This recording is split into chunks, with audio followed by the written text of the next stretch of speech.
सशाची आणि कासवाची गोष्ट. 2. ससा आणि कासव. एकदा एक ससा आणि एक कासव होते.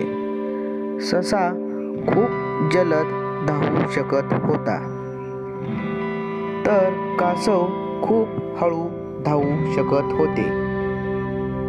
एके दिवशी त्यांनी एकमेकांशी शर्यत करण्याचा निर्णय घेतला. ससा खूप आत्मविश्वास होता की तो शर्यत जिंकेल. तो कासवाच्या पुढे खूप गेला, पण कासवाने कधीही हार मानली नाही.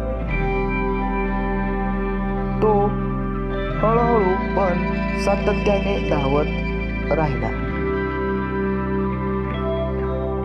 शेवटी शर्यत संपली.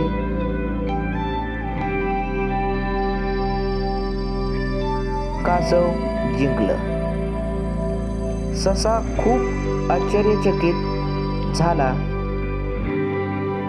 त्याला कळले की मेहनत आणि चिकाटीने कोणीही काहीही साध्य करू शकतो.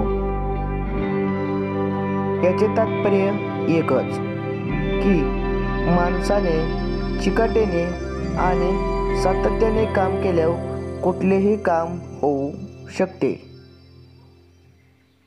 धन्यवाद.